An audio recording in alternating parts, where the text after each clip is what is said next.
As a doctor's wife, you ought to dress properly. That's what my sister-in-law said to me, looking down on me. I guess to her I'm a lesser being. My name is Emily, and I work as a nurse in a general hospital. I met my husband, Ethan, at this very hospital 5 years ago. He was a medical intern back then, and as we cared for each other amidst our busy schedules, we grew close and eventually started dating. Although we often couldn't find time to see each other due to work, after 5 years of dating, he proposed to me this year. Ethan comes from a family of doctors. I wonder if they'll accept me. Today, we're visiting his parents to formally announce our engagement, and I can't help but feel anxious and a bit weak. Hey, have confidence in yourself. After all, I chose you. If anything happens, I'll be there for you. Ethan reassured me, and I felt a bit relieved. Ethan's father runs his own practice, and his brother is the successor. His mother and sister-in-law are homemakers. Even Ethan's aunt and uncles are doctors, making it a typical family of medical professionals. On the other hand, I lost my father at a young age and was brought up in a single-mother household. Wanting to become independent as soon as possible to help my mother, I decided to become a nurse. I studied at a public university thanks to a scholarship. I'm grateful to my mother, who raised me, but I'm worried about the inevitable comparisons that'll be made. Having heard about how strict his parents were, I was incredibly nervous by the time we arrived at Ethan's house. To add to that, not only his parents, but also his brother and his wife and other relatives were there, as Ethan had announced he was bringing his fiancée. After introducing myself to each one, I bowed deeply. "So, Emily, what do you do for a living?" asked my mother-in-law, noticing my anxiety. "I work as a nurse. I met Ethan when he was a medical intern." As I spoke, Amy, the wife of Ethan's brother, interjected. "A nurse? Are you aiming for a more privileged marriage?" she asked, with a hint of mockery, which caused me to shake my head frantically in denial. "No way, that's not it at all." As I tried to explain myself, Ethan's uncle muttered, "There are nurses who aim for medical interns." An uncomfortable silence fell over the room. "What about your family? What does your father do?" Amy asked, and my voice faltered. "My father passed away when I was young." Seeing Amy's knowing look, I felt lost for words. "So you were raised by a single mother? I've heard of women who marry doctors for money," she said with an exasperated sigh. Ethan, sensing my distress, raised his voice in frustration. "Amy, isn't it rude to say such things at our first meeting? Emily is a hard-working person. She didn't want to burden her mother, so she put herself through public university. I've never seen a nurse as dedicated as her." His words made me blush. Amy apologized with a smile, but her eyes didn't hold any warmth. "I'm not ashamed of being raised in a single-parent household, and I certainly didn't marry Ethan for his money. But feeling unable to stand up for myself, I was on the verge of tears." Then Ethan's quiet father spoke. "It's impressive that you made it to a public university. Our sons weren't the sharpest tools in the shed. Well, we basically bought their way in with money." He said it with a straight face, but it was clear that this was his father-in-law's idea of a joke. Ethan and his brother-in-law had always been top performers since their school days. "You know, neither my brother nor I have fully grown up yet." With this exchange between the father-in-law and Ethan, the tense atmosphere loosened. Speaking of not growing up, Amy, Ethan's sister-in-law, seemed to be stuck in her parents' shadow. The brother-in-law shot a quick glance at Amy and made a sharp comment. Amy apparently graduated from a prestigious all-girls school. It's a school where, even without much academic achievement, one could enroll if they had enough money. She came from a wealthy family, and her marriage to the brother-in-law was arranged, it seems. His comment must have rubbed her the wrong way. Amy glared at the brother-in-law. "Don't be rude. By lineage, I outrank you. Don't compare me with a child from a single-mother household." She then turned her harsh stare towards me. I had heard from Ethan that the brother-in-law and Amy didn't have the best relationship. Amy's high and mighty attitude apparently irked the brother-in-law.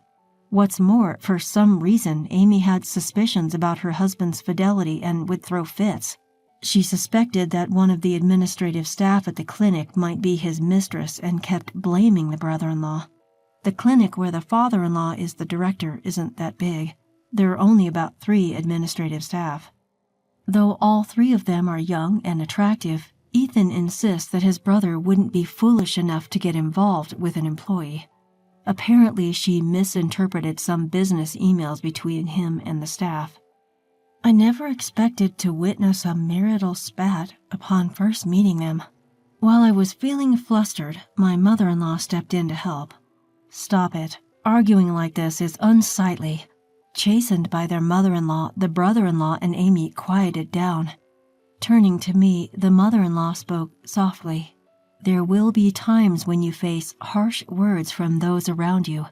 Emily, are you prepared to marry into a family of doctors?" Faced with her question, I nodded firmly. There had been plenty of times when I was envied by senior nurses after starting to date Ethan. Ethan also experienced teasing from his colleagues about dating a nurse. Despite it all, we didn't lose heart, and our bond deepened. All I can think about is marrying Emily. I hope you can all watch over us. No one objected, and they congratulated our upcoming marriage. Considering how strict his parents are, I expected them to object.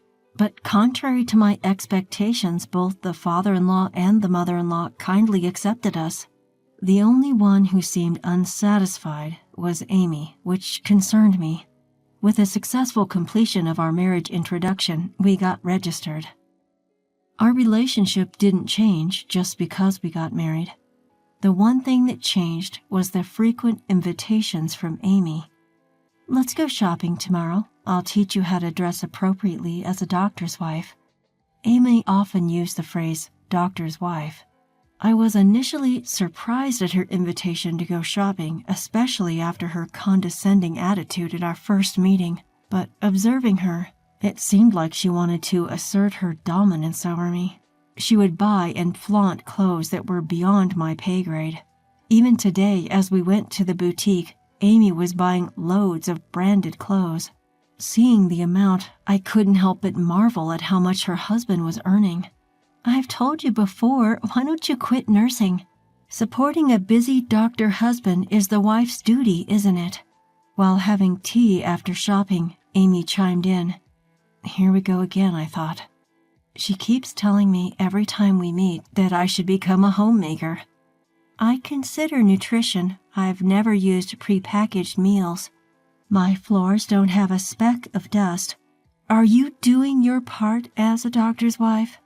Sure, sometimes we rely on ready-made curry pouches and the dust accumulates. It's made me doubt myself, and I've talked about it with Ethan. I asked if I should quit nursing and become a homemaker. Ethan, with a serious face, reassured me. I want you to continue nursing. I fell in love with you for your vibrant work attitude. He had told me before that he was smitten at first sight, seeing me treat patients with kindness. Remembering Ethan's words, I replied, I have no intention of quitting nursing. Ethan understands that too. At that, Amy snickered. Really? I'm sure a low-bred woman like you will be cheated on soon enough.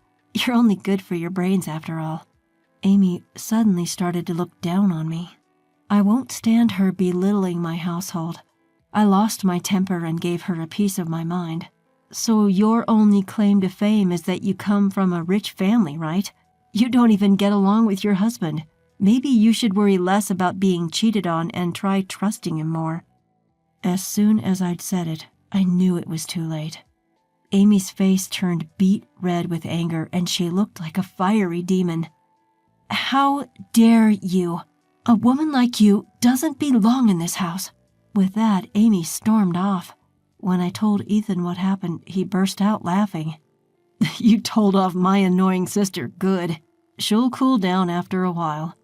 I had regretted what I'd done, but now I felt better. In fact, I was even a little relieved that the invitations to go shopping and tea had ceased. You know, Amy always acts so high and mighty in every boutique. Is she a regular customer or something? Ethan shrugged it off, saying she just loved shopping, but it was on my mind. Hello, I've got something I want to ask. I dialed up a friend. I thought the next time I would see Amy would be months away, at New Year's, but mother-in-law contacted me the next day about a dinner party. Father-in-law was turning 60, and she invited us to celebrate with a high-end sushi meal. The thought of seeing Amy was unpleasant, but I wanted to celebrate father-in-law's birthday. I figured she must have forgotten by now, and I was looking forward to dinner. When I arrived at the restaurant, I saw brother-in-law and his wife approaching. As soon as Amy spotted me, she marched right over, her face stern. Why are you here? Didn't I say you don't belong in this house? Brother-in-law and Ethan hastily tried to calm the aggressively confronting Amy. You better remember what you said. How dare a poor, low-bred woman like you talk back? Amy's anger continued to escalate. People like you, raised in a single-mother household, are considered lower class. I absolutely refuse to dine with someone of your status. Get out. Brother-in-law looked exasperated as Amy caused a scene right in front of the restaurant. Then a cold voice echoed through the commotion. Then go home, you, came a frosty voice. It was mother-in-law. She must not have expected mother-in-law was watching. Huh?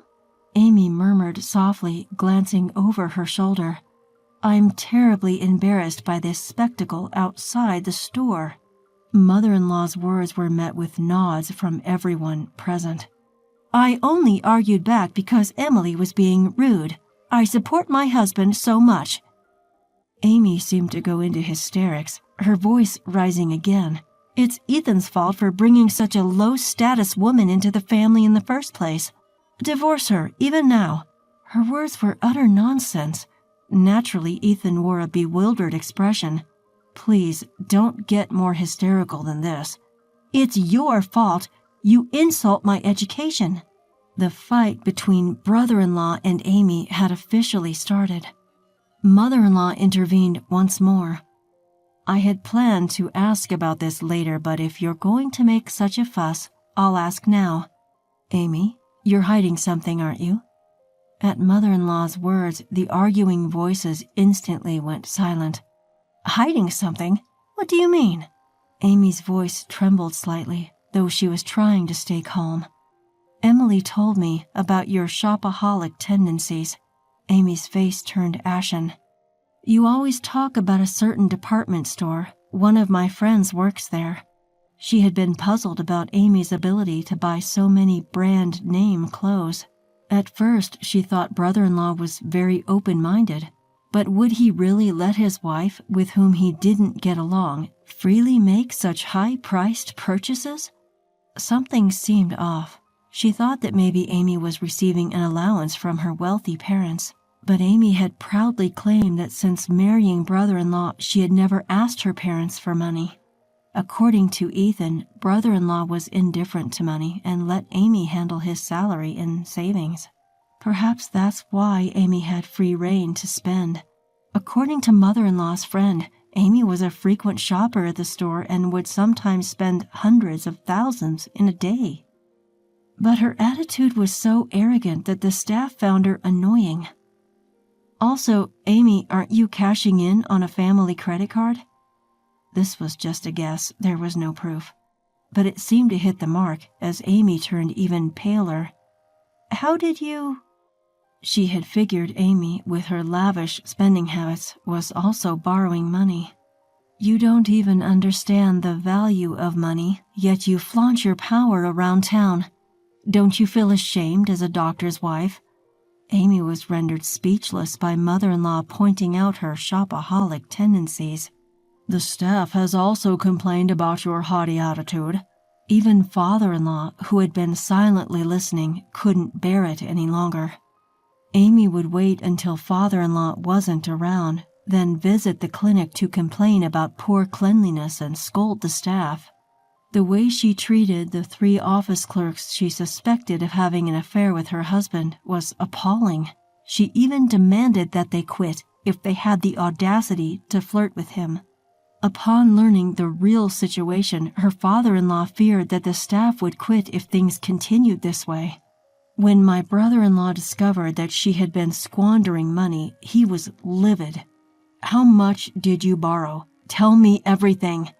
Amy just stood silent, not even bothering to apologize. Seeing this, her husband's patience snapped. "You high and mighty woman, I want a divorce. Pay back all the money you've spent." Amy, who didn't expect a divorce, desperately pleaded that she didn't want to split up, but nobody, not her in-laws, nor her husband, nor Ethan, was willing to listen to her. Then she turned to me with a plea in her voice. "Emily, as a fellow wife, you understand how I feel, right?" I couldn't help but laugh at her audacity. "Are you asking for help from a woman you've always looked down on because of her social status? Why don't you ask your wealthy parents for help?" After I bluntly told her off, Amy's head dropped in defeat, and so Amy and her husband decided to get a divorce. Even when she handed in her divorce application, Amy was still causing a fuss. Eventually, her parents came to take her back home. The money she'd spent over time amounted to millions, and Amy, unable to pay it back, went crying to her parents. They paid off her debts, but she's now the talk of the town as the woman who spent her husband's money. It's going to be hard for her to remarry. Her parents are so embarrassed that they're keeping her indoors for now. They've confiscated her cash and credit cards too. Amy, who used to relieve stress through shopping, is now locked up in her room, I heard. I never really understood why she tried to assert dominance over me, despite coming from a wealthy family. Her brother-in-law once told me that Amy had an inferiority complex about her education. She was irritated when I, a clever woman with a degree from a public university, was praised by relatives for marrying Ethan. Seeing Amy, I understood that being rich doesn't necessarily mean being happy. Then I had a question for my mother-in-law. "Why did you allow me to marry into your family? I thought marrying into a doctor's family required a good family background." Upon my hesitant question, my mother-in-law answered with a smile. "Actually, I also married your father-in-law, a medical intern back then, when I was a nurse, before our children were born." She said she had faced a lot of opposition to her marriage from her family because she was a nurse. She didn't want her sons to experience the same hardships, so she arranged a marriage for her eldest son with a girl from a good family. However, her eldest son, who married Amy, didn't seem happy at all. He looked more like he was tired of married life. That's why she wanted her second son to be with the person he loved and was willing to approve it from the beginning. It was a surprise when my second son brought home a nurse. It seems blood doesn't lie, huh? My mother-in-law and I shared a chuckle. From then on, I worked as a nurse in my father-in-law's clinic. I guess he hired me because he liked the strength I showed by not letting Amy's nasty comments get to me. My salary is higher than before, and working close to my beloved family makes me feel really blessed.